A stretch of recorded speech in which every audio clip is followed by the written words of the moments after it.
it caused the most horrendous shockwaves to a community. You could sense that a village like this wasn't used to crime of that degree.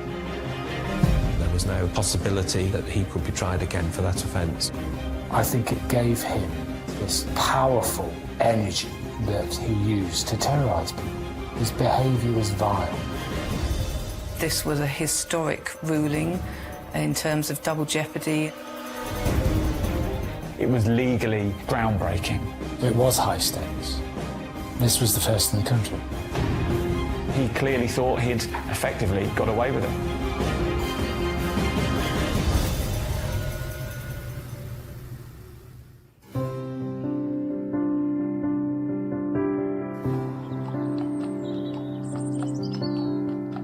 Ascot under Wychwood, a pretty picture postcard village that's home to just 500 residents. This peaceful, rural parish lies in the Evenlode Valley in Oxfordshire. Ascot under Wychwood is a small village. Lots of villagers will have been here for many, many years. There will be families that have had descendants that have grown up in the village, and people know each other, that people look out for one another. It really is a tight-knit community where people generally know what's going on. You know, if you drove through a village, you'd say, oh, this is a really nice place to live. You know, very idyllic, nice people, and a place where you perhaps also feel quite safe.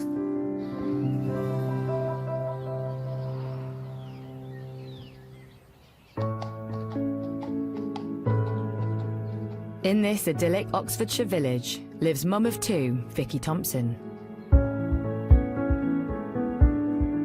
Vicky was an absolutely delightful mum, wife, and, you know, loved her family, great family unit. People that came into contact with her, you know, equally found her delightful. You know, she was a lovely, kind lady. Vicky was a key part of the village community, as many people were. People would have known her in the village, and clearly living a nice, quiet life in the Oxfordshire countryside. She's often seen out walking her beloved dog, Daisy.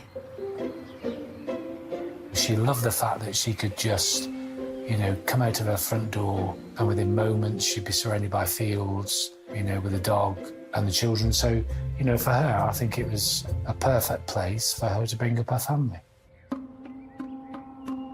But Vicky's perfect idyll is about to change. Vicky had just celebrated her 9th wedding anniversary with her husband in the village pub where she worked. So on the Saturday, they take it easy, relaxing in the garden. It was a pleasant day, the weather was beautiful, so it was a typical, you know, idyllic weekend really, that, you know, that's what families sort of strive for. In the afternoon, Vicky decides to take collie Daisy out for a walk. It would have been about 3:45, 4 o'clock when she set off at a regular time down the same country lane, across a little bridge over the river that ran through the village, to walk Daisy down to Shipton Lane, it was called, and to come back. It's typical of a village lane in this sort of area, perfect for walking the dog, and I'd imagine it was a well-worn route for Vicky and many other dog walkers in the area. But today, Vicky's dog Daisy does something quite unexpected. The first that anyone was aware that something was wrong was when Daisy came back. And then, unfortunately, when the dog returned without her, that's when alarm bells started to ring. As time goes by, with no news from Vicky, concern starts to set in. Vicky's husband went out, started looking, spoke to neighbours, spoke to friends, and then, you know, you almost naturally go into a sort of second phase of now starting to do a bit of a search, which is exactly what happened. So it sort of morphed into more of a search and thinking something's not quite right. Vicky's husband assembles a small search team of family, friends and neighbours. They retrace her steps on her regular walk down Shipton Lane in the desperate hope of finding her.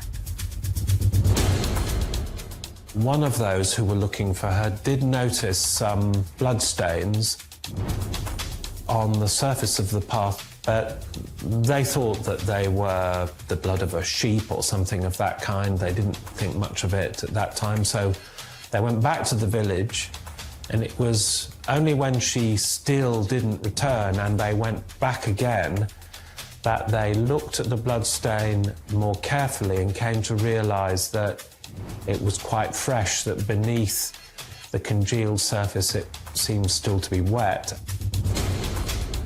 But much more importantly, nearby they then found some broken pieces of jewellery which were very quickly identified as hers. And that then became a source of real alarm, and I think it was that discovery which prompted the first call to the police. Finding that jewellery, all that did was, I think, heighten the sense of nervousness within those that were looking for Vicky at the time. As police make their way to the scene, the frantic hunt continues for Vicky.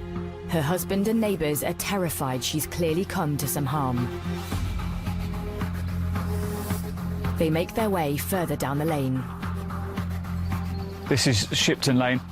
We've got the lane itself, and then to the right you can see the train track, and they must have really panicked and must have been desperate in time to find her, and it wouldn't have taken them too long once they'd realised that she was no longer on the path to scour the local area.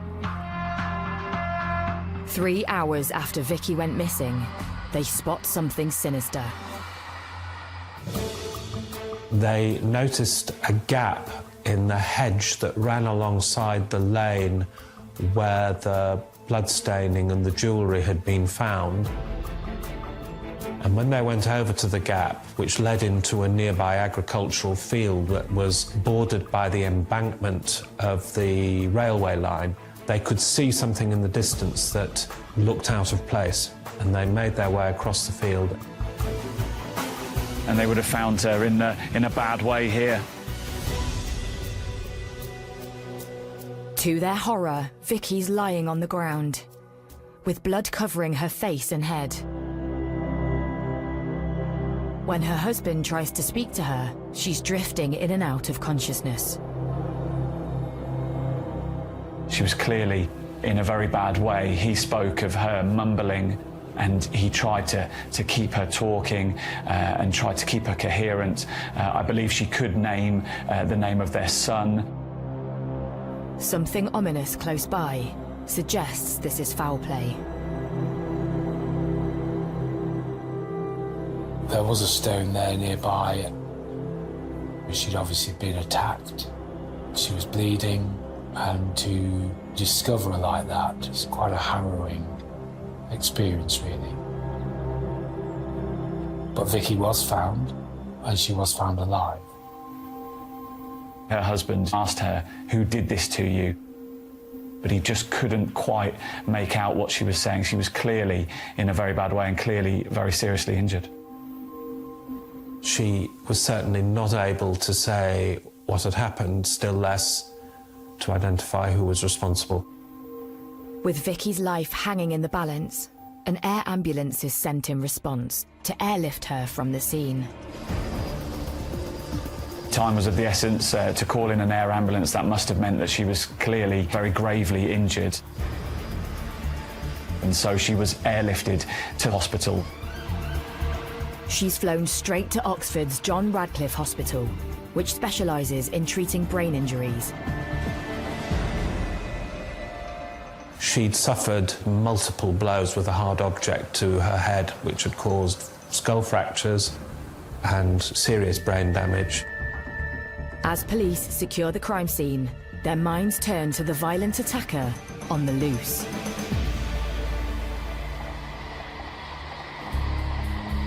Had Vicky been in a position to talk, there is no doubt that she'd have said exactly who'd attacked her, because of course everyone knew everybody.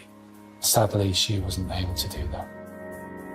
With no immediate suspect in the frame, the fear of an attacker living in their tight-knit community is the talk of the village. people think that it could have been them, that it seemingly there's no targeting, that perhaps this was just a random attack on any dog walker. It could have been them, and I think that probably did strike home to the local community and perhaps the wider community in the county and beyond. Within the community, there's no doubt that it was colossal. You know, that fear of crime can be just as powerful.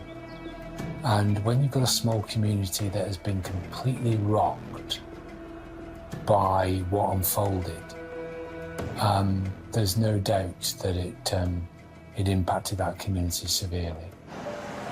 Over the next 6 days in intensive care, Vicky Thompson fights for her life. Her condition quite quickly deteriorated, and she died a few days later.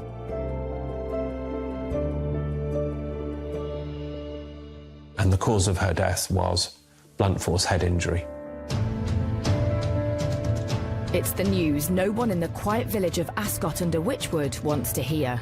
Vicky's violent assault has now become murder.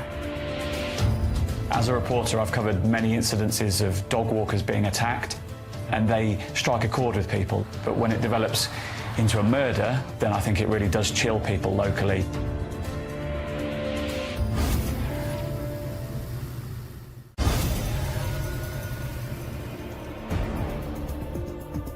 In the quiet Oxfordshire village of Ascot under Wychwood, mum of two, Vicky Thompson, has been brutally attacked whilst out walking the dog, and dies 6 days later from her injuries.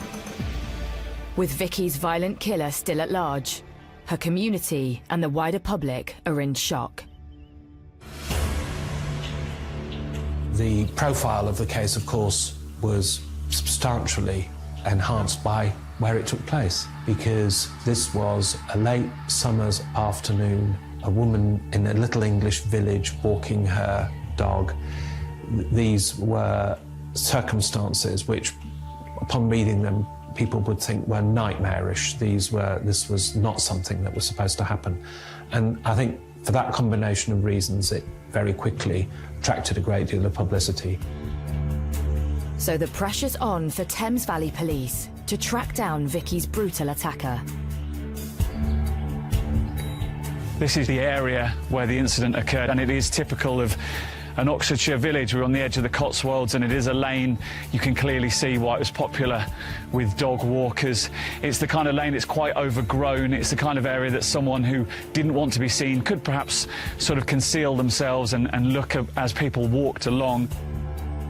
We've got the railway line to my right here, the embankment, which is where Vicky was found.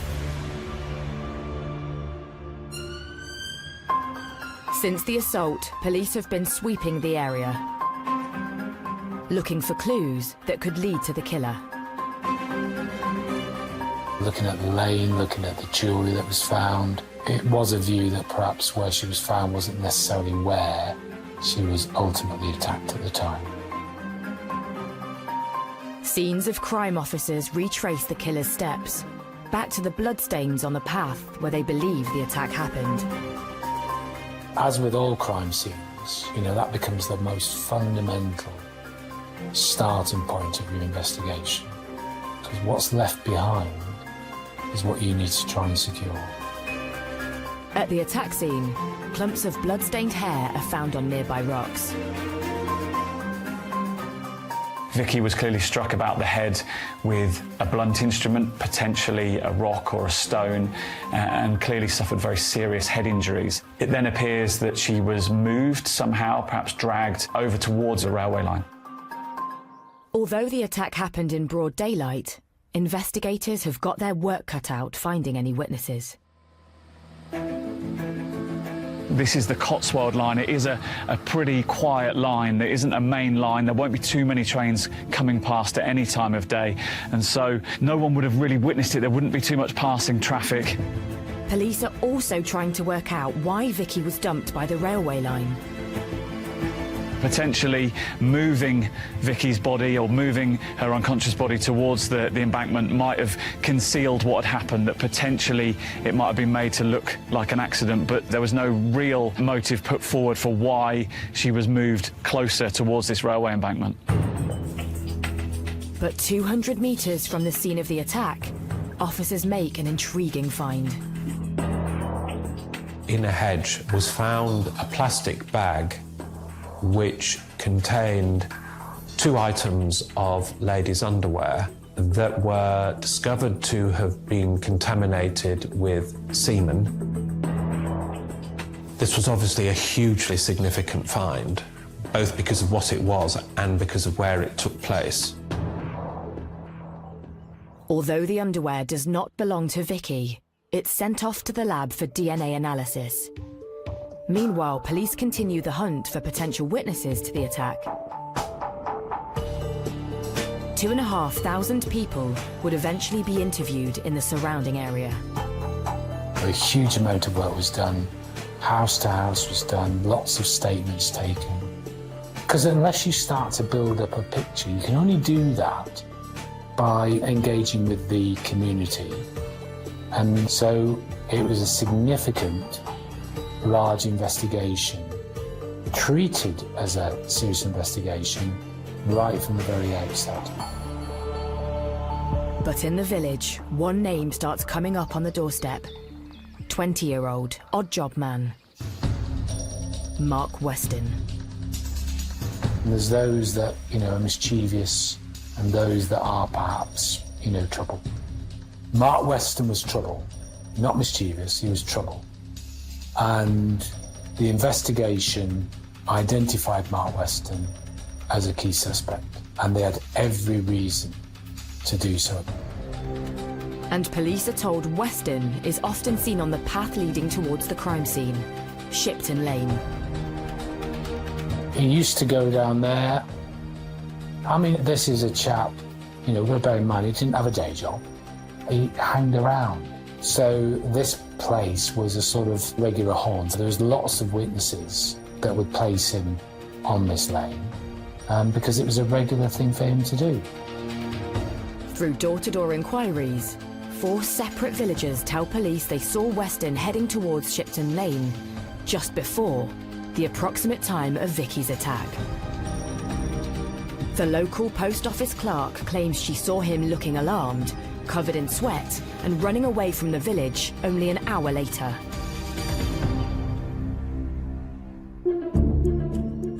Some witnesses had come forward and said that they'd seen him acting strangely. It became very clear, as a result of, the inquiries that went on, that Weston became a suspect. So police pay a visit to Mark Weston. On the morning of the murder, he claims he went fishing and shopping, but was at home all afternoon during the time of the attack. 3 days later, when police question him again, his story changes, and he says he was at home all day. 5 days later, it's a different story. Weston claims he actually left his house at 5 p.m, not long after the attack, to call on his neighbours who weren't in. But Weston's neighbours beg to differ. They say they had been at home at the time Weston said he'd visited and had never seen him. For police, something doesn't stack up. There are conflicting reports about where he was. All this sort of stuff was coming in that conflicted with what Mark was saying. It would be right to look at him very carefully. But looking very carefully is one thing. Having the evidence to support an arrest is another. But when scenes of crime officers search his garden 4 weeks after the murder, they find the charred remains of a sweatshirt or jacket that he's attempted to burn. As the investigation went on, other evidence started becoming apparent about, burning of clothes. And so there's a few things that led the investigation to Mark Weston. Today, police have arrested a 20-year-old man in the investigation into the murder of Vicky Thompson. As the evidence builds, Mark Weston is arrested and taken in for questioning. He maintains his story, that he was at home at the time of Vicky's attack. Meanwhile, police search his house, seizing some of his clothing, including a pair of his boots. They are sent off for forensic analysis. The results come back to the senior investigating officer. The SIO at the time asked the question, was there blood on this boot? The answer came back, no. You can't do any more with that. The question's been asked, and the answer was given. Weston is released, and the police continue their inquiries. But soon, the lab has more news, and this time it could turn the case on its head. The lady's underwear found near the crime scene has a DNA result for the body fluids found on them. It matches Mark Weston. That became a key piece of evidence. It linked Mark Weston to the scene, no question at all.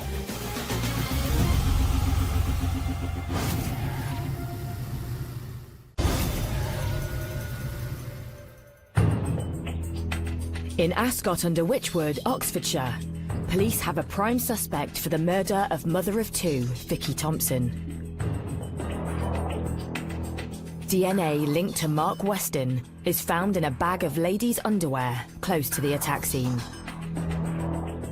With this new key evidence, police now believe they've established a motive.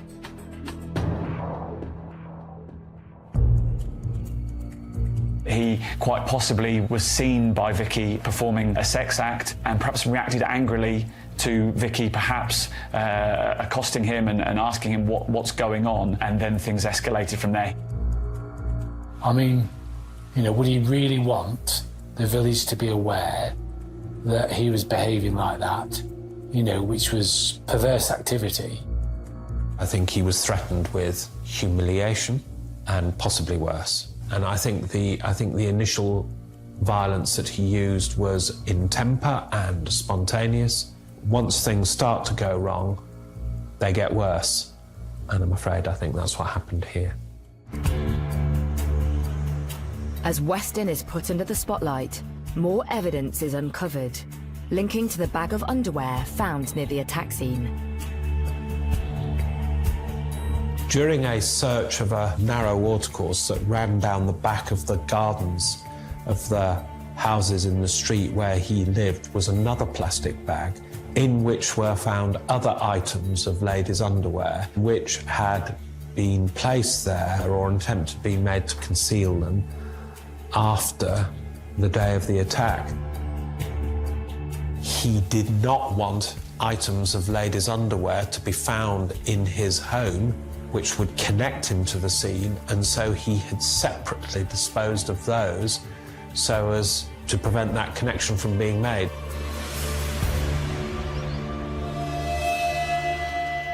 Although none of this underwear belonged to murder victim Vicky, police can now see Weston's trying to hide a sordid secret. It was the underwear of women who lived in the village, and it had been taken from their washing lines, and he was using it for a sexual purpose. His reputation in the village from that day onwards would have been destroyed. I think there would have been an element of ridicule in it for him, and it might well be that he just couldn't bear the thought of that.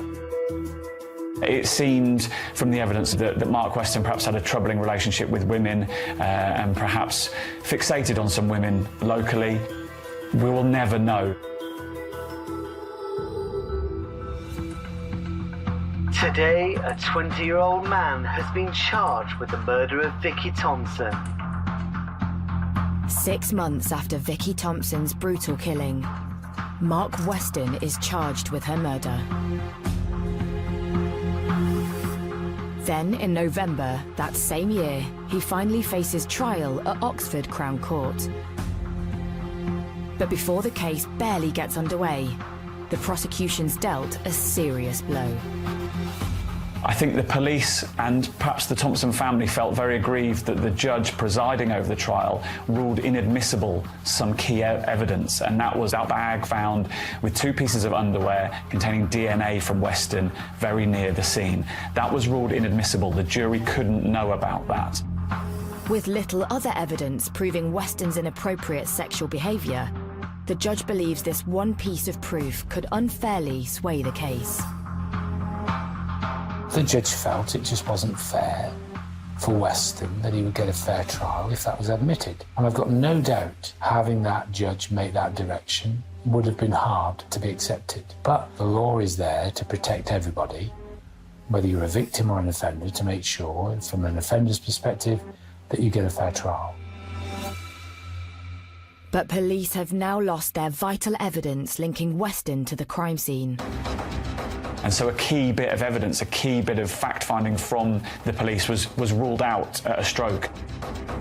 It is unfortunate that that wasn't admitted as evidence. It would have been crucial. It would have significantly helped the Crown's case. As the trial continues, the prosecution case never recovers. There have always been discrepancies and inconsistencies in the accounts which he gave at the time about his movements, but none of that was sufficient to prove an opportunity for him to have been where she was in order for him to have carried out the attack. And in the absence of a piece of evidence which could clearly establish that, it was always going to be difficult. Following a trial lasting 14 days, the jury retires to consider the case.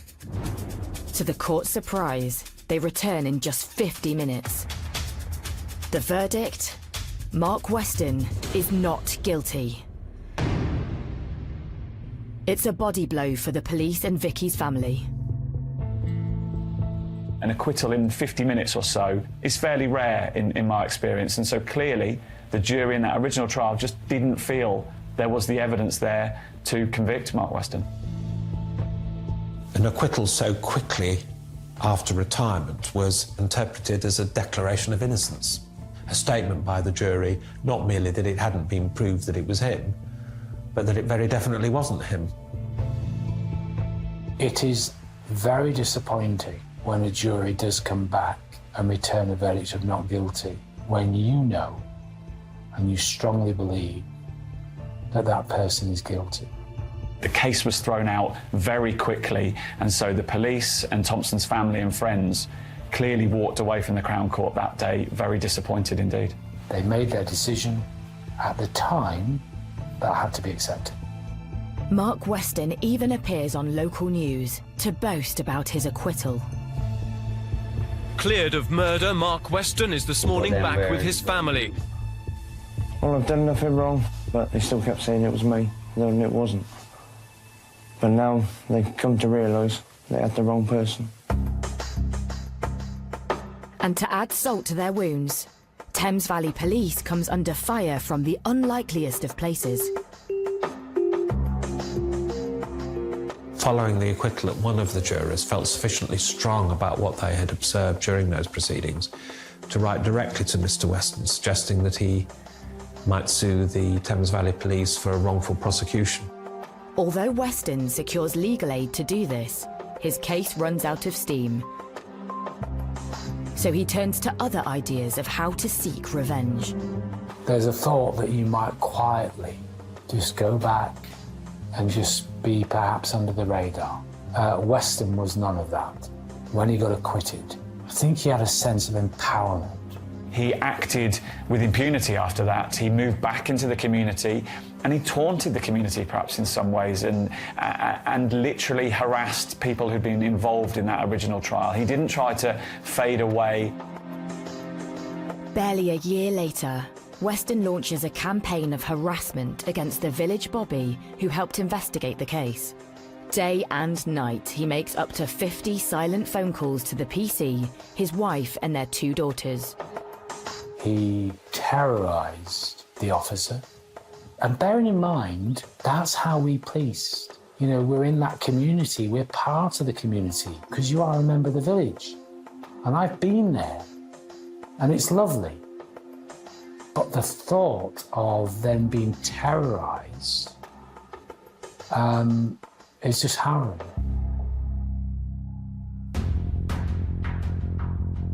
After police put video surveillance on the village phone box and record Weston's phone calls, he's convicted for harassment. Weston is sentenced to a 2-year conditional discharge and a restraining order. So next, Weston moves on to another villager who also provided evidence in his murder case. I believe he put some posters up around the village, and he made remarks about people being a grass, and clearly he went on the offensive. Weston shines lights into his neighbour's house and posts threatening notes through her door.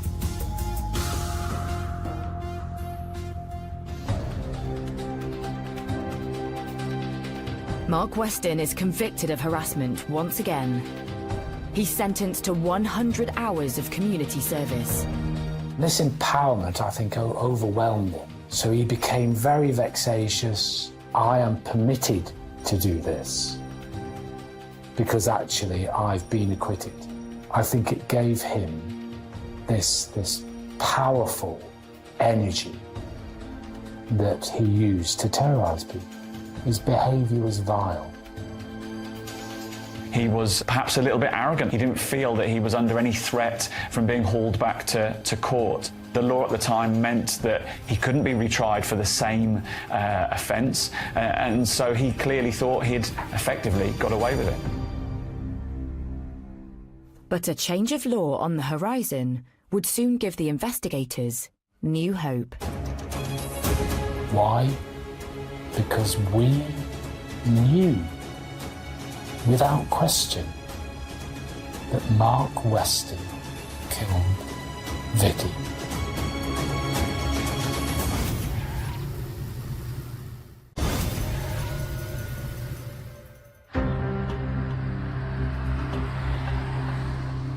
Ascot under Wychwood, Oxfordshire.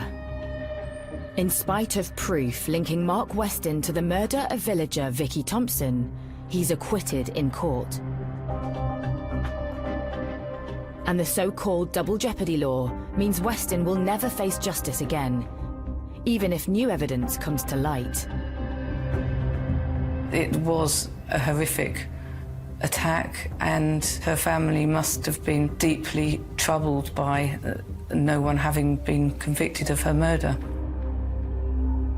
But in 2003, there's fresh hope. Parliament passed an act which abolished the common law rule of double jeopardy, permitting, in limited circumstances, the prosecution for a second time of the same individual for the same offence.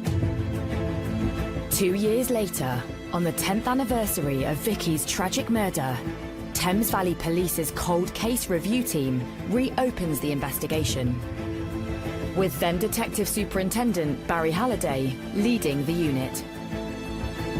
That was typically one of the cases that was immediately identified as needing to be reviewed. That didn't mean it was easy for prosecutors to bring another case. It was, in fact, there was a very high bar for the prosecution to succeed. They'd also need compelling, fresh, new evidence. They knew that a murderer had walked free after that initial trial, and they just needed that one piece of evidence to get him, to nail him, to get their man. The light bulb moment for investigators comes from another high-profile case that hit the headlines 5 years earlier. the murder of Peckham schoolboy Damilola Taylor. The senior police officer was attending a lecture and how, upon the first investigation of the death of that little boy, highly incriminating bloodstains had not been detected upon items of clothing being examined by scientists during the investigation, and how difficult it is sometimes to find them. So detectives try and hunt down any of Weston's belongings that weren't returned to him following the first investigation. They're in luck. Weston's boots are found in one of the Force's exhibit stores. Could they contain that golden nugget of proof police desperately need? There was no harm in sending those boots back in. Fresh pair of eyes, fresh forensic opportunities, and testing and examination, and just be sure that there was no forensics on those boots. In the 10 years since the boots last saw the light of day, forensic techniques have massively evolved. The changes in procedures for searching for blood would involve a change in the sorts of lights that we regularly use. We now use a fibre optic lamp, and that has a halogen bulb in it. Previously, people just used perhaps an overbench light with a tungsten bulb in it. And we know that that change in lighting is much better for looking for bloodstains. The other change is that we will more regularly use a low-power microscope to search an item for blood, whereas previously that wasn't routinely used. So scientists put Mark Weston's boots under the microscope to see if the tiniest spot of blood had been missed the first time round. The fact that they are black proves to be the greatest challenge. People think of bloodstains as being bright red. Well, they are when they're fresh, but they very quickly change their appearance. They darken. The blood doesn't show up readily on a black surface. There are also lots of nooks and crannies, and it has a very intricate surface, so it's a difficult item to examine, and I think even a careful and diligent scientist could miss blood if they weren't examining it under optimum conditions. But soon, forensic scientists hit the jackpot. We found some blood staining on Mark Weston's boots, and DNA profiles were obtained from that blood, and those matched Vicky Thompson. That was really the significant moment in this case. It was the turning point. It's the news the cold case team have been longing for. The case was never closed, and to get a moment like that where you're told that all that hard work that your team has ploughed into and actually you get fundamental evidence is euphoric. They'd finally found that smoking gun, that real piece of evidence that they needed to seal the conviction that they thought they should have sealed years earlier. After 4 years spent rebuilding their case, police swoop in to rearrest Mark Weston. He was absolutely, frankly furious. You know, he was adamant, arrogant, can't believe this is happening to me again. You know, that sort of behaviour. So all the evidence was presented to him, including the overwhelming evidence of the blood of Vicky on his own boots. Absolutely no response from him at all, accepting any responsibility or liability for Vicky's death. A complete and utter denial. But the police aren't home and dry with a prosecution yet. Next, they have to convince a court of appeal. And these are uncharted waters. It's one of the first times a double jeopardy case has been heard before the court. Our case was made very strongly, and then there is that huge sense of nervousness whilst you're waiting for the decision. After weeks of waiting, police and prosecutors finally get news. Given how compelling the evidence was, the Court of Appeal made the decision that it was in the interests of justice for Mr. Weston to be tried again, and his acquittal was quashed. That was agonising, waiting. But the news came back. You are elated. It was a great moment when we heard that the Court of Appeal had overturned the acquittal. This was a historic ruling in terms of double jeopardy and introducing new scientific evidence. 5 months later, Weston finally hears the murder case against him for a second time. There was a real sense that Thames Valley Police had been given a second chance here, and so there was a sense of tension that the police were gambling in a sense, that this was their final throw of the dice. It was high stakes. The tension was immense, and Weston continued to be as arrogant as ever. But this time, the discovery of underwear near the crime scene linked to Weston is allowed to be heard in court. It's clear even he can't explain away the overwhelming evidence against him. There wasn't going to be much anybody could do about the fact that her blood was found on his boots.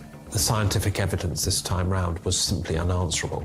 Perhaps he knew that his time was finally up, and that last piece of evidence was crucial, and he couldn't fight this any longer. But Weston's fate is once again in the hands of the jury as they retire to consider their verdict. The trial was absolutely extremely intense. That wait was probably the most sensitive, nervous time I've ever experienced. The jury delivers their verdict. Mark Weston is finally found guilty of Vicky Thompson's murder. 15 years after her death, the judge jails him for a minimum of 13 years. This arrogant man, this man who'd sort of taunted those who tried to bring him to justice, was finally behind bars. It's a relief to the husband who comforted his dying wife after Weston's vicious attack. It doesn't bring back his wife, and nothing can, of course, but it was the verdict they wanted. It was big, it was significant, but let's not lose sight of the real fact here.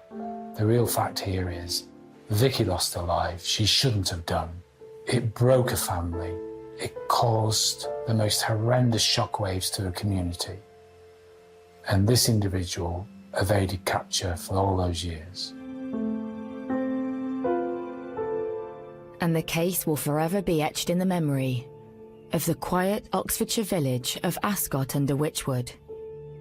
It was clearly a case that had a big impact locally, and perhaps continues to do.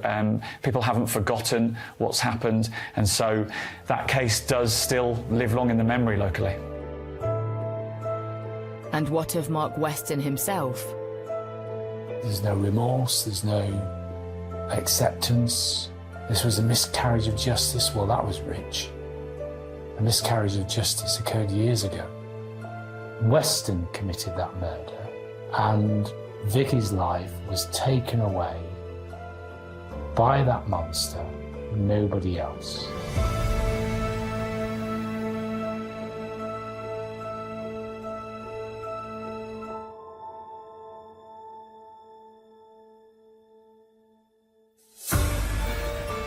Gripping from the get-go, witnessing a murder is just the tip of the iceberg. The mob offers a way out and a tough decision in The Cleaning Lady, available now on Sky Witness with a new episode every Monday.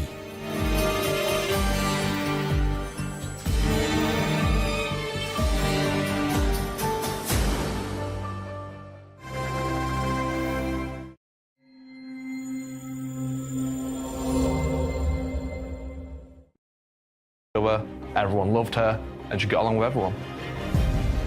There were concerns about her welfare. The alarm bells were raised. They had heard things happening, shouting, fights. It was weird. It's as if he was trying to tell us something. He went off on what can only be described as a drink and drugs binge. Ultimately, it led to the tragic death of a lovely, caring wife. A lovely woman who was taken away from us by a horrible, sadistic man.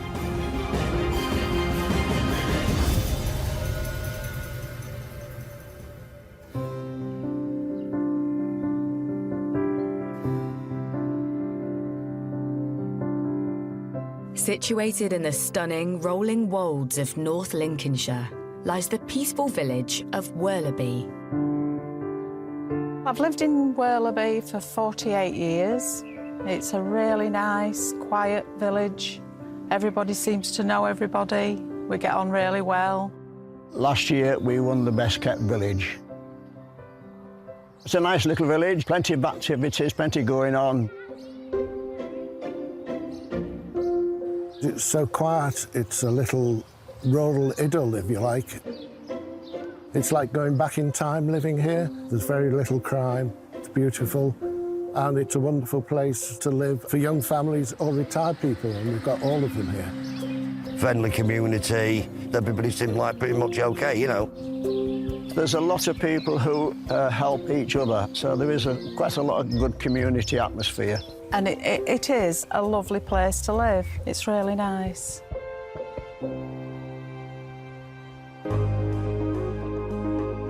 So it's the ideal place for Ian Hamer and wife Joanne to set up home. We're fairly new to the village. I think they've only been here about 5 years in total. I think I met her once. She seemed a really nice lady. Joanne in particular seems to throw herself into village life. Joanne was liked by everyone on the road. Outgoing, always out on the streets, speaking to each other. Ian, you would never see. He would be in his home quite a lot. Joanne, complete opposite. Everyone loved her, a really welcoming woman, and she got along with everyone. And so people wanted to open up to her, and that's why I think she quickly integrated into Worthby and loved living there.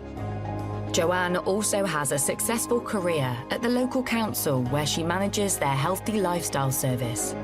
After 6 years there, she's risen to become the public face of their healthy living campaigns. She was quite a bright, some would say brilliant person who had a quite substantial job working with the local authority and really independently minded in some respects. Just a lovely woman who did wonders for the council. Everyone loved her at the council, and no one had a bad word to say about her. Ian Hamer, Joanne's husband of 27 years, works as a self-employed business consultant.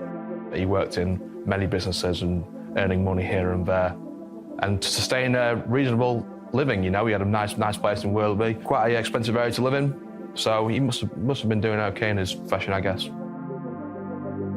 They seemed to be happy with each other. Friends and family said that there was a good couple for the large part. Married a long time, nice family, 3 kids. It was all seemingly going well. But what seems like an idyllic life is about to change. Humberside Police, what's your emergency? Humberside Police are called after Joanne fails to turn up for work. Her elderly mother has also been trying to reach her, to no avail. They did speak most days, if not every day, because her mother was very ill as well. And Joanne used to help to look after her. And that raised sufficient concern for her to ring the police. There were concerns about her welfare. The alarm bells were raised. And a concern for welfare incident was generated, which resulted in the police attending. Police make their way over to the family home. When they knock on the door, there's no answer. So the officers break in.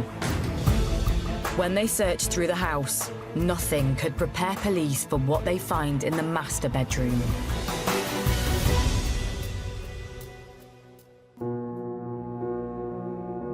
Joanne Hamer's lying lifeless on her bed. Medical professionals will have been called immediately. You know, monitors would have been placed on to see if there's any signs of heart trace or anything. Any chance whatsoever that resuscitation could take place. They had discovered she was dead. It's apparent she'd been killed from the scene, the way she was left. and there was blood at the scene as well. Joanne had been strangled by her dressing gown cord. That's when we're looking at securing evidence within that scene. Teams of police descend on Werleby. The quiet village has never seen anything like it. When I came back from work, there was police cars, vans, and I'm saying, what's going on? What on earth are all the police doing here? Something happened, and then when I got home and my daughter texted me and said she'd seen it, that there'd been a murder. I just couldn't believe it. I was so shocked that something like that would happen in a lovely village like this. You don't expect it. As word spreads fast through the neighbourhood, the local newspaper gets wind of an incident in Werleby. Reporter Charlie Wilson heads to the scene. So you're like, OK, we've got a big story. Let's get there first. Let's be quick. Let's be first. So we got down there. We were the first people there. Very quickly, it was evident this could be a very serious, scary incident. I've never reported on a murder before. That's the first time that's happened to me. So it was a case of doing it really delicately, respectfully, and just trying to build up what had happened, really. Soon, the news is spreading beyond the boundaries of the village. Maybe an hour later, you get the likes of ITV, BBC, Sky coming down, and that's when it was like, whoa, OK, people out on the road, like, wondering what's going on. Yeah, everyone was shocked to see the amount of media attention. You just don't get this sort of thing in these sort of villages. Yeah, I was quite shocked, really. You would never think that something would happen in a small community like this. I couldn't believe it. Everybody was shocked. It didn't seem right. Something like that would happen here. You hear about it in cities, but in a little quiet Lincolnshire village, you just don't expect it at all. Joanne's family are left devastated by the news, and her colleagues at work are also reeling. Truly sad. I spoke to a few of them. They were just in pieces, of course they would be. Their colleague who they loved dearly, and they really did love her. It was tough for them, it was very tough. And it dawns on Joe's village that there's a killer living in their midst. I think some people were a little bit upset. They were locking the doors a bit more quickly. I think the first reaction is alarm, because when you hear there's a murder but you don't know the circumstances, and it can frighten people into thinking we've got a killer at large who's going to cause more trouble. You're quite fearful about what it could mean and what the implications for the future are. It was very awful to hear that it had happened in our village. It's frightening, it really is.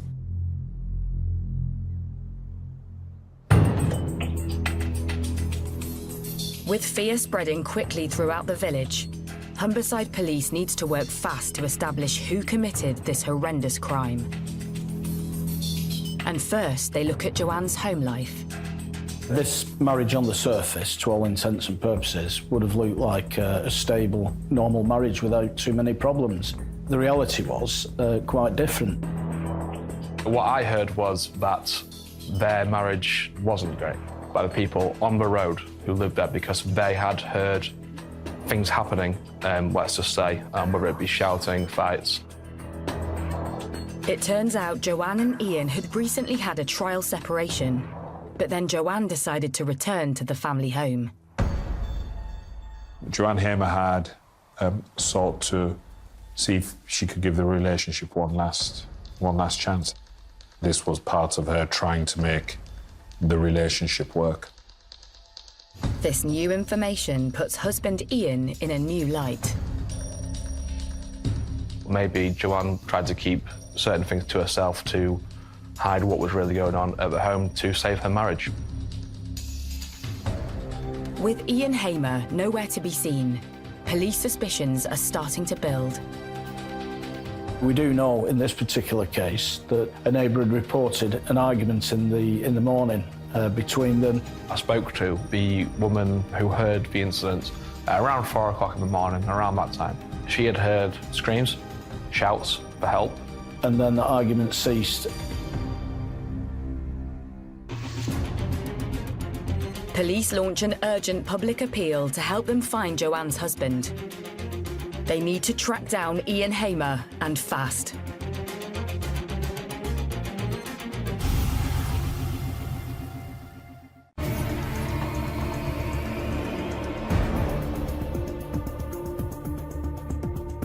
In the quiet Lincolnshire village of Worlaby, police have launched a murder hunt.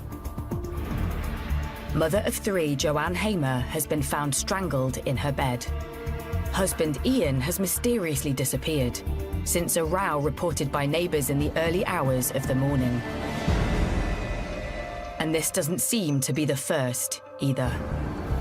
I guess people on the road had heard these things where it really went bad, to say the least. None of the neighbours who I spoke to liked him at all. With Ian Hamer now under suspicion, Humberside police make an urgent appeal for his whereabouts. They release the details of his car, a white BMW 5 Series. They also warn the public not to approach him. Once a decision had been made by the senior investigating officer that Ian Hamer was a suspect for this crime, then a manhunt would have taken place and fast-track actions raised to secure his arrest. You know, checks with family and friends. Where does he usually go to? Where does he work? Checks with hospitals as well. If he's got a mobile phone, has he made any calls? We may be able to cell site to where he's located and instigate an area search. He's clearly got use of a vehicle in this case. So, you know, we've been putting the vehicle details onto the automatic number plate recognition, the ANPR system. And as soon as that vehicle passes an ANPR camera, then that will send an alert to the police. All these inquiries made to trace and arrest Ian Hamer. He plainly was the last person with her and had disappeared from the scene. So the investigation then was focusing on building that picture around what had happened between them. And then going further back, what had happened between them, not just on that night, but also in the period leading up to this.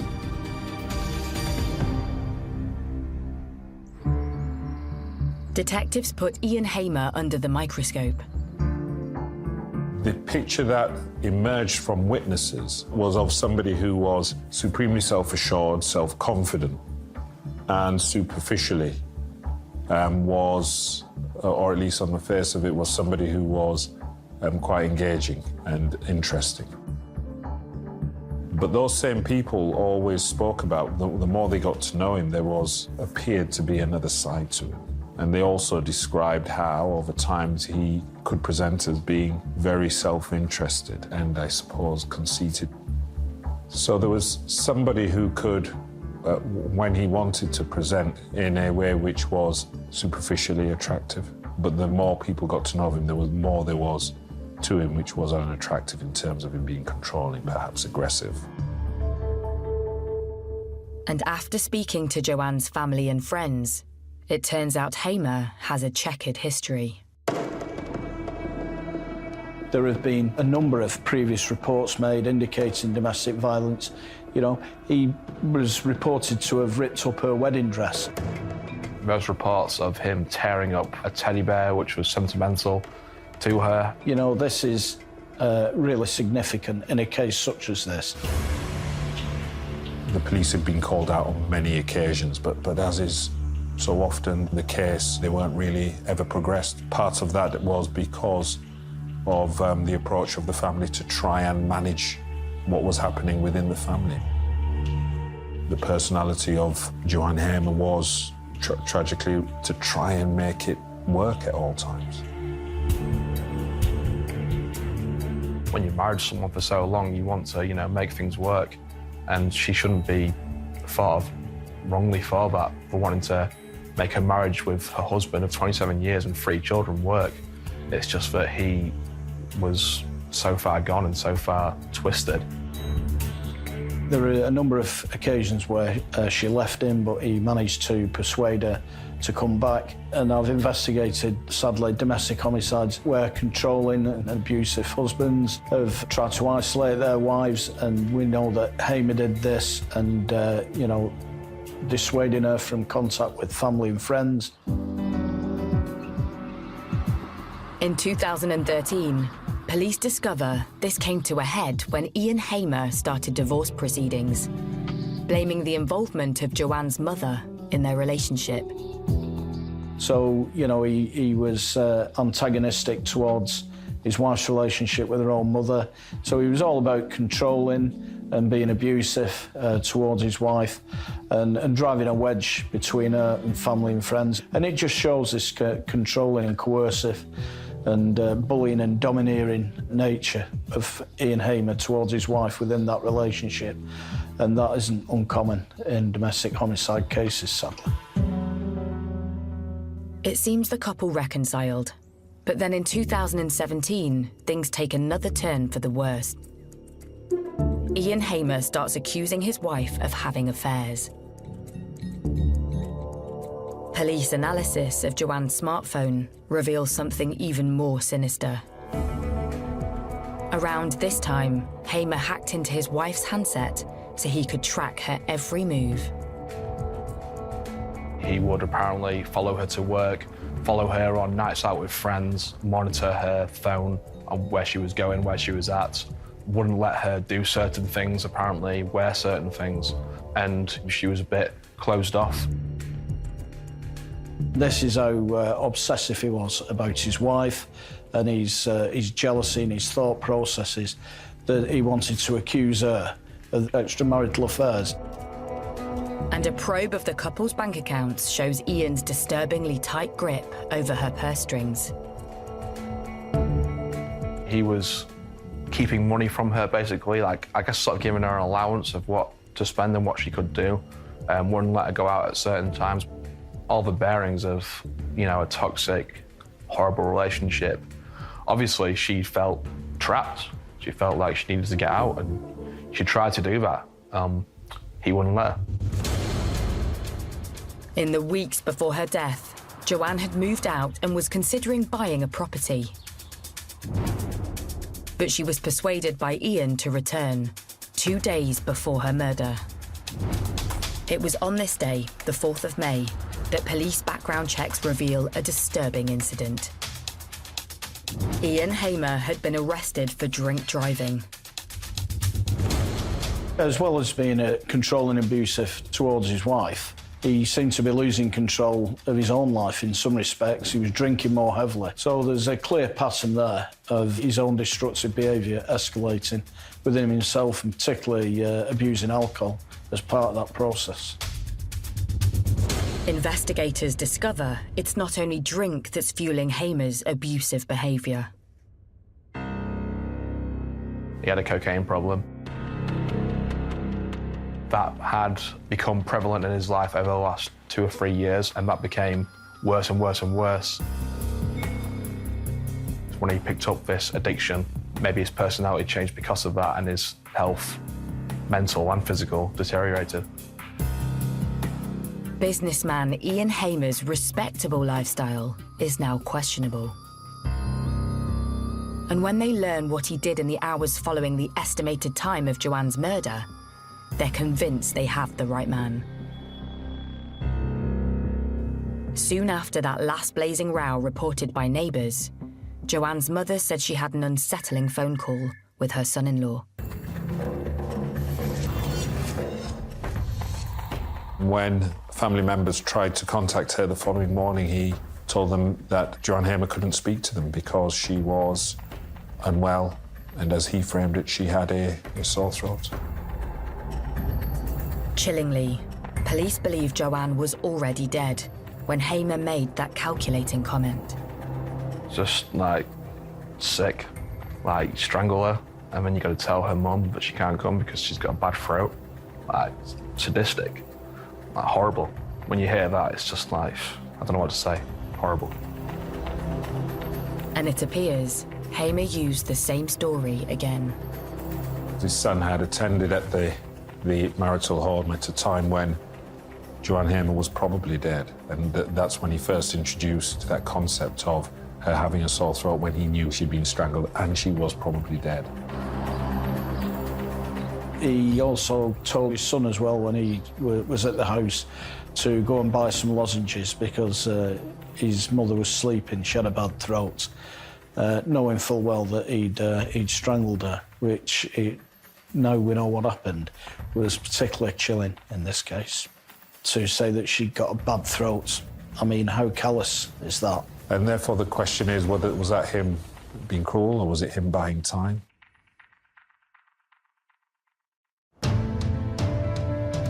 This cunning ploy tells police they have a calculating killer on the run, who wants to stay one step ahead of them.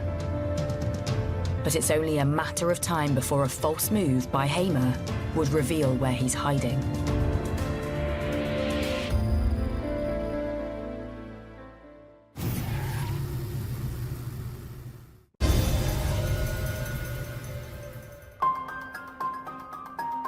Werleby, North Lincolnshire. Murder suspect Ian Hamer is on the run after his wife Joanne is found strangled in their bedroom. And this is a man who, at this point, everyone in the area is looking for and knows that, okay, this is a manhunt. As police cast their search net wider, reporters like Charlie Wilson are on the ground looking for leads. Suddenly, that morning, there's word from nearby Barton upon Humber. We heard news that there might be an incident in Barton where he might be. And so we went to Barton and then heard he was seen near a pub. Barton is about 8 miles away and it's quite big, quite a lot of people, so it's the obvious place to go. You've got the Humber Bridge. From the Humber Bridge, you've got the whole of Yorkshire to go into and disappear. It would be a logical place to go. A resident next to one of the town's car parks spots a man behaving erratically. But he was basically swaying around in the car park, making noise, acting strange. Not realising it's Humberside Police's most wanted, Ian Hamer, the woman calls 999 to report a disturbance. I think she reported that he was on Spice and shouting. Obviously, he was actually drunk, intoxicated, on whatever he was on. He would wander around the car park, shout. A lone patrol officer heads to the car park to move this wild drunkard on. Police basically just found a man shouting and being strange and realised this is Ian Hamer. Arrested him straight away.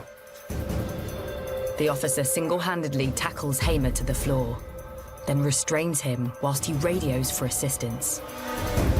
I have to say the actions of the officer that arrested him were exemplary, you know, real bravery shown in tackling this individual. And when he was arrested, you know, he actually had to detain him. This is a rural force. It's not an inner-city force with the same number of resources. Meanwhile, roving reporter Charlie Wilson is close by. Suddenly, he's alerted to the breaking news. A woman sent me a picture of a man on the floor being sat on by a police officer. Okay, that's our man. So we know exactly where it is. I'm actually at a shop getting a drink of Lucozade. Run around with my Lucozade in hand. So I arrive at the scene. Ian Hamer is being sat on by a lone police officer, waiting for his fellow officers to come. So to come round the corner and see a police officer sat on who we believe is Ian Hamer was just wild, yeah. After struggling to contain Hamer for nearly 5 minutes alone, backup finally arrives for the officer. They must have came, got half a second after I came round the corner, and then police swarmed on him, got him away, and sort of like ushered us away. Clearly intoxicated, drunk or drugs or both, not in his right frame of mind, in the clothes that he was wearing the night before. We get him up, handcuff him, escort him to the back of the van.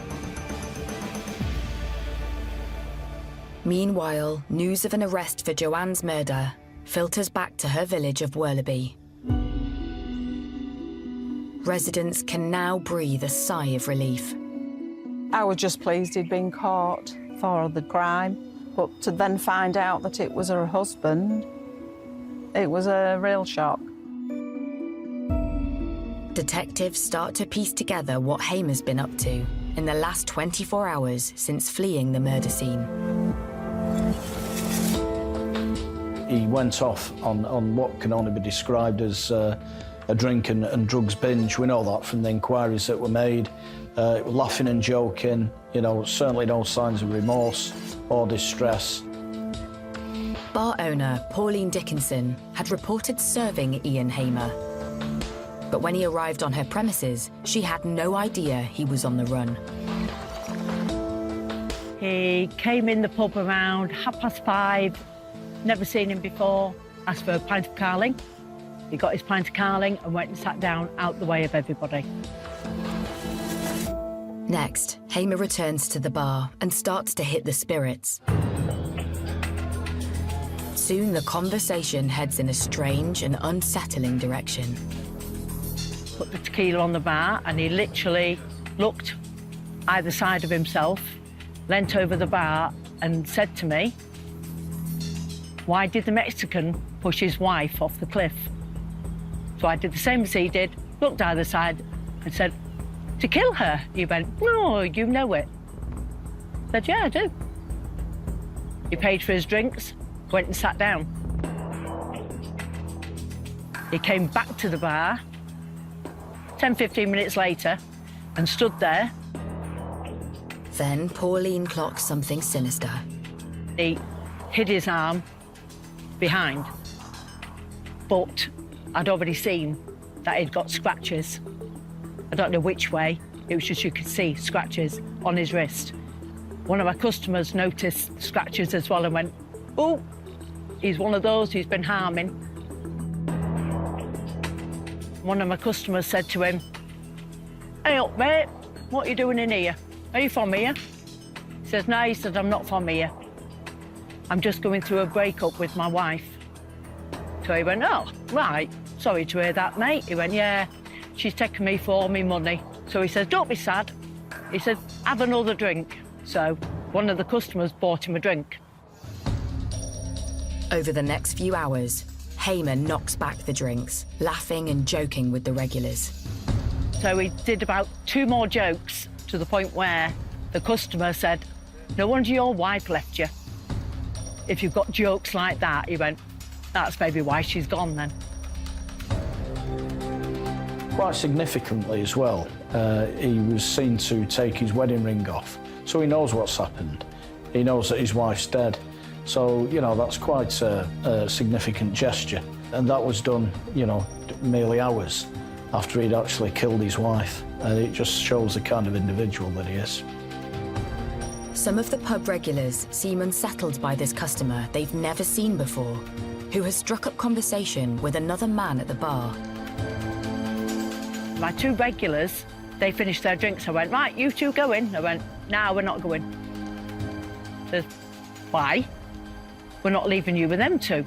We don't know the other guys, so we're not leaving you with them." I went, "Oh, don't be daft. What are these 2 going to do to me? I'll soon have them out the door, don't worry." So they went, "No, we're staying." So they stayed. Soon the bar's regulars saw glimpses of another side to their joking acquaintance, who's going by a false name, Sebastian. So we played pool against one of my regulars, who is a really good player. And during the game, there was banter going on. But right at the end, when the customer knew he was going to win, he picked up the broom that I'd got out ready to clean up and potted Black with the broom. Which Sebastian said, "That is so disrespectful to do that." He said, "I don't think so, I still won." I don't think he was very pleased and finished his drink, and he did actually walk out. You just get a feeling about people. You know if they're not okay. I don't think he would have done any harm, but who knows?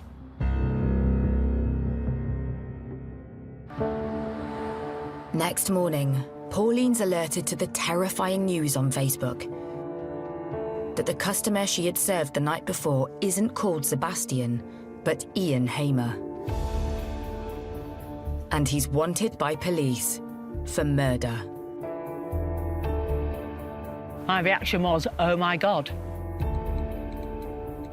So I phoned a policeman that I know, and within 5-10 minutes, I think, they'd got him. Soon the joke Hamer told Pauline about a man pushing his wife off a cliff takes on a sinister new meaning. It was weird, but they were just jokes, like, you know what, a kid would come home and tell you jokes, but it's not until the following day, and I actually thought to myself, it's as if he was trying to tell us something. I don't know. It's not until the following day that things fell into place. Despite his intoxicated state, Ian Hamer engages with the police at the point of his arrest. He says something like, it wasn't murder, it was manslaughter. Something along those lines. I heard the word manslaughter. He did make a very significant statement, an unsolicited comment to the officer indicating that he wasn't guilty of murder. It was diminished responsibility, so he was already offering up a statutory defence to murder.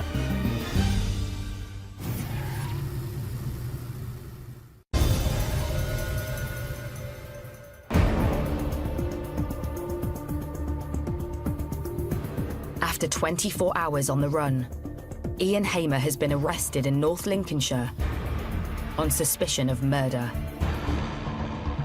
Just hours after killing his wife, Joanne, Hamer was spotted in Pauline's bar, just 7 miles away from the crime scene. You just would not have thought he'd actually killed his wife and just come blazingly into a bar a few miles away having a drink. When you hear them things, it's like, really? Could you be so cold-blooded and heartless? When police take him in for questioning, Hamer repeats his claims that he committed manslaughter due to mental illness. But one throwaway comment soon after his arrest suggests this is a cunning ploy to reduce any impending prison sentence. And what was a telling piece of evidence? He said to the officers who were tending to him, this was manslaughter, and asked this question: have we done enough for diminished responsibility? This was a man who was trying to present a picture of being so mentally unwell that he was not to be held fully responsible for his wife's death. This is clearly somebody who's a very manipulative, selfish individual. And his response, he's already trying to escape justice for his crime as soon as he's arrested, and he's clearly given a great deal of thought to that before his arrest. And Ian Hamer clearly only cares about one person, and that's Ian Hamer.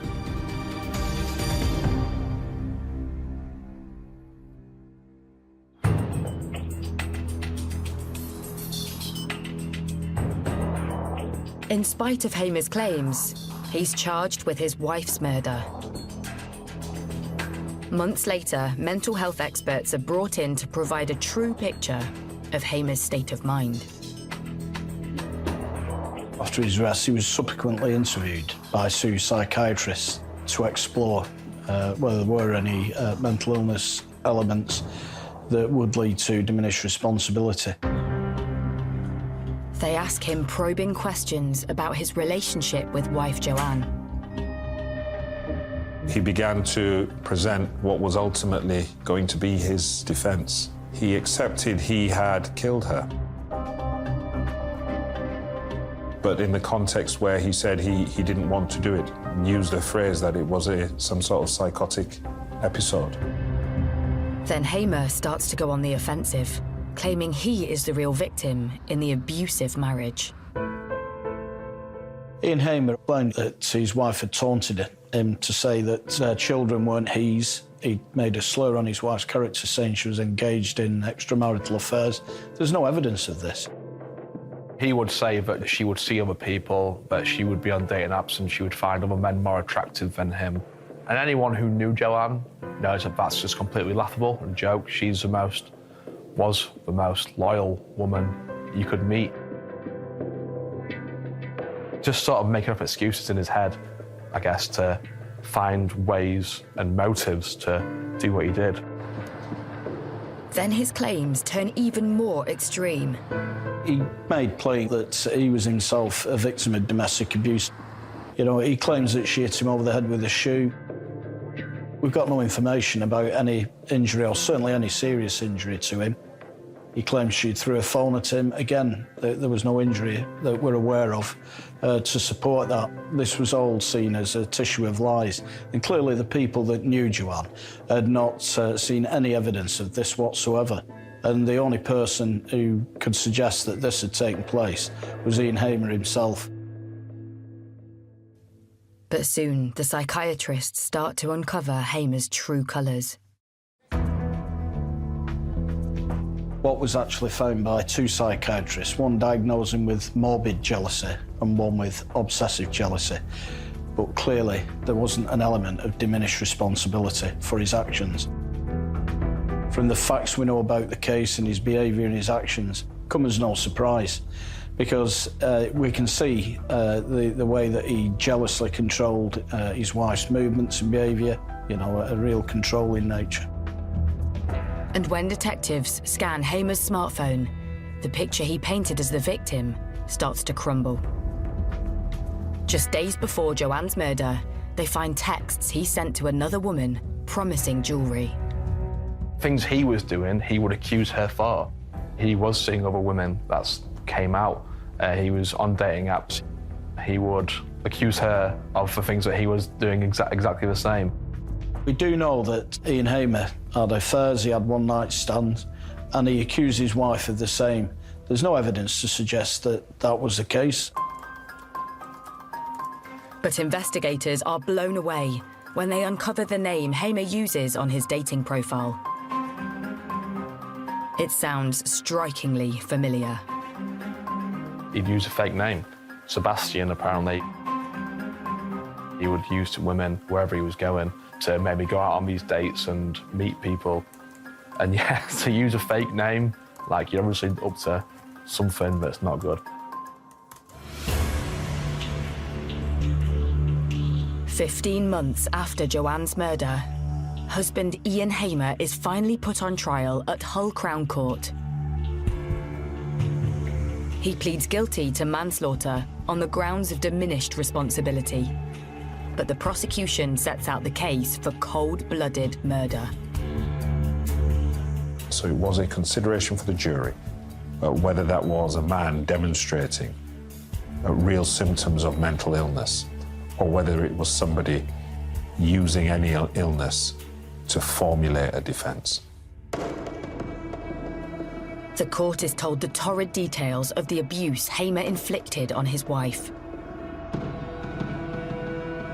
The question that was raised with the jury is whether or not, by the time of the killing, he in effect wanted to get rid of his wife so he could move on, but he needed control of that situation, and that's how we presented the case. As the trial progresses, even Hamer's own children take to the stand against their own father to describe the abuse suffered in their own home.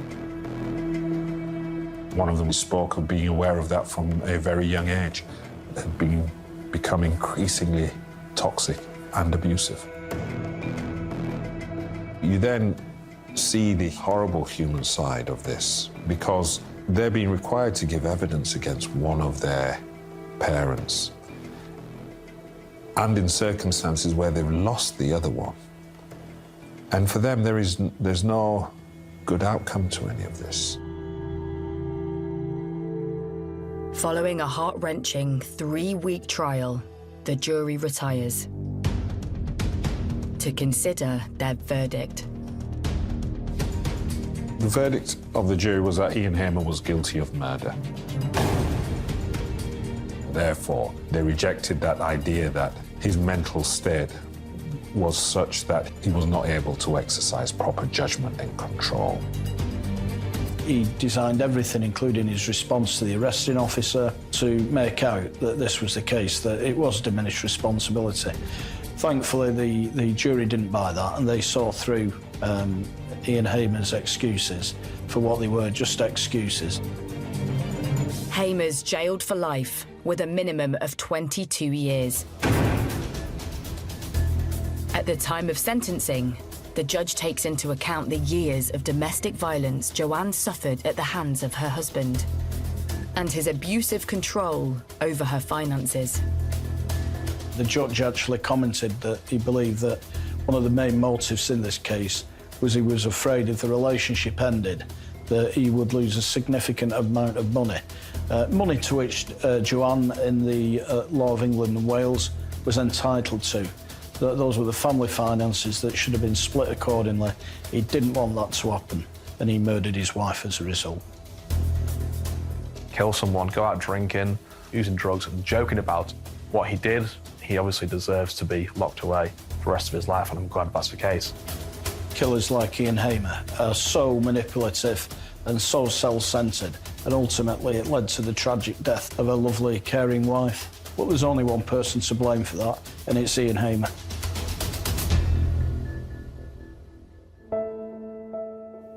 Years later, the sadness of the case is still felt by those in the quiet Lincolnshire village of Worleby.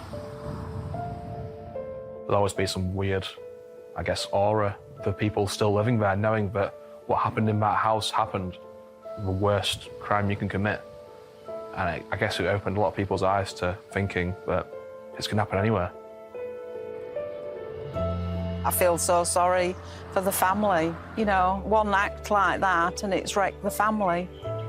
And it's something they'll have to live with, I'm afraid to say, and it's not very nice. Ian Hamer is definitely a master manipulator. A lovely woman who was taken away from us by a horrible, sadistic man. It was something you never expected to report on, especially in Worleby. I never met Joanne, but I know she's a lovely woman. I know that, you know, she deserved a lot better than Ian Hamer. Truly sad story, a sad situation.